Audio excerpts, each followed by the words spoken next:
Hello and welcome to Lavneesh sir की class. आज की ये शिक्षा निदेशालय राष्ट्रीय राजधानी क्षेत्र दिल्ली की वर्कशीट नंबर 16 जो कि कक्षा 7वीं के विद्यार्थियों के लिए है, यह ली गई है विज्ञान विषय से और इसमें हम फिर से एक बार पाठ पादपों में पोषण को जारी रख रहे हैं। तो चलिए बिना समय गवाए शुरुआत करते हैं मेरे साथ और समझने की कोशिश करते हैं। आइए कुछ और जानते हैं। पत्तियों के अतिरिक्त पादपों के दूसरे हरे भागों में भी प्रकाश संश्लेषण होता है, जैसे कि हरे तने में और हरी शाखाओं में। आप यहाँ पर कुछ पौधों का चित्र देख रहे हैं ना, तो कहने का मतलब यह है कि पत्तियों में तो प्रकाश संश्लेषण की क्रिया होती है, यानी भोजन बनाने की क्रिया होती है, लेकिन इसके अलावा जो पौधे के दूसरे भाग हैं उसमें भी प्रकाश संश्लेषण होता है, खासतौर से जो पौधे के हरे भाग होते हैं उनमें। जैसे कि यहाँ पर आप देख रहे हैं ना, ये एलोवेरा है और यहाँ पर अगर आप देखें कैक्टस।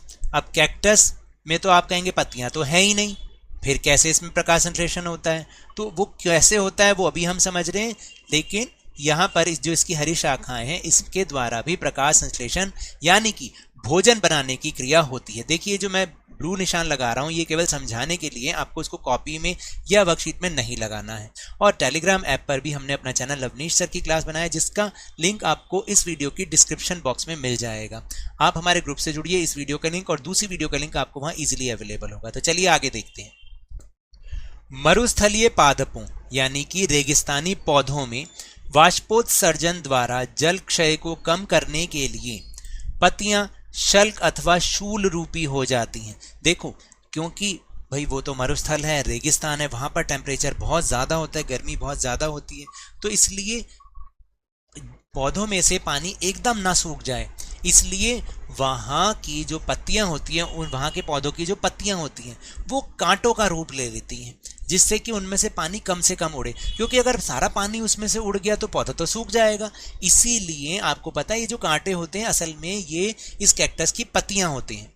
इन पादपों के तने, फिर आगे हैं, इन पादपों के तने हरे होते हैं जो प्रकाश संश्लेषण का कार्य करते हैं, यानी इसमें भोजन बनाने की क्रिया कैक्टस में कौन करता है? जो तने होते हैं, तना जो उसका पार्ट होता है वो करता है। उदाहरण के लिए एलोवेरा, बैरल कैक्टस व अगेव, ये जो पौधे हैं इनमें प्रकाश संश्लेषण क्रिया होती है, लेकिन कांटों के जो कांटे हैं ना वो उसकी पत्तियां और जो उसके तने हैं उनके जरिए होती है। यहाँ पर जो पौधों का चित्र है, जैसे मैंने आपको बताया, ये रहा कैक्टस, ये एलोवेरा, ये तो ये आम पौधे हैं, ये आप अब किसी के घरों में देखते भी होंगे, अपने घर में भी हो सकते हैं आपके, या आस पड़ोस में कहीं ना कहीं आपने जरूर देखा होंगे।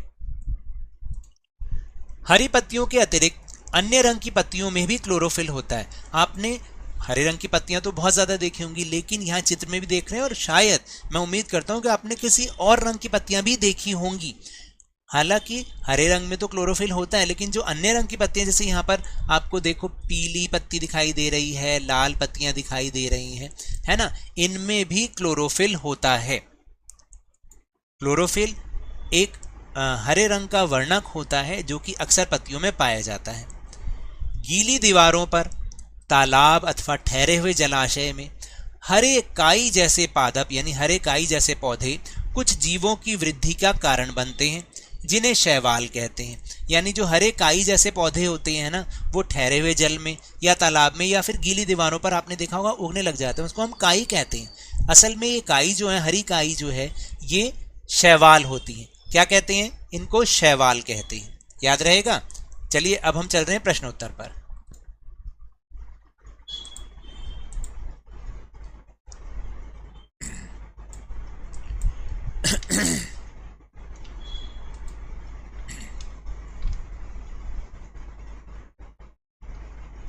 तो पहला प्रश्न है कि अपने घर के आसपास पाए जाने वाला मरुस्थलीय पादप का नाम लिखिए, यानी रेगिस्तानी पौधे का नाम आपने लिखना है जो आपके घर के आसपास पाया जाता हो। तो देखिए कैक्टस बहुतों के घरों में दिख जाएगा, आपको मिल जाता है, और एलोवेरा, ये दोनों मरुस्थलीय पौधे हैं। फिर दूसरा प्रश्न है कि शैवाल का रंग हरा क्यों होता है?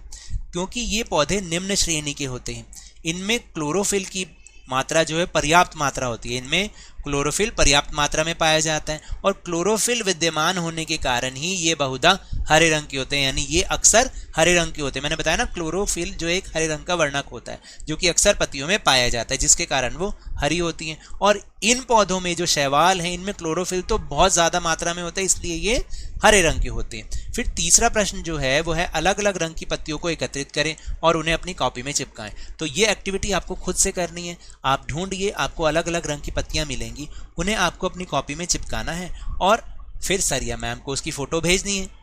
तो ये तो थी आज की वर्कशीट। अगर मेरे इस तरह समझाने से अब आपको समझ में आने लगा है तो इस चैनल और वीडियो को लाइक कीजिए। आप देख रहे हैं ना, तो लाइक का बटन दबा दीजिए। नए हैं तो चैनल को सब्सक्राइब कीजिए और वीडियो को खूब शेयर कीजिए और जल्दी से जल्दी अपने ही चैनल लवनीश सर की क्लास के सब्सक्राइबर्स को ऊंचाइयों तक पहुंचा दीजिए। लेकिन याद रखिएगा, घर से बाहर निकलते समय मास्क अवश्य लगाएं, 2 गज अथवा 6 फीट की शारीरिक दूरी का पालन करें और जब भी आपकी बारी आए कोरोना का टीकाकरण जरूर करवाएं, क्योंकि कोरोना को हराना है और जिंदगी को एक बार फिर से सुहाना बनाना है। इसी उम्मीद के साथ बहुत बहुत धन्यवाद।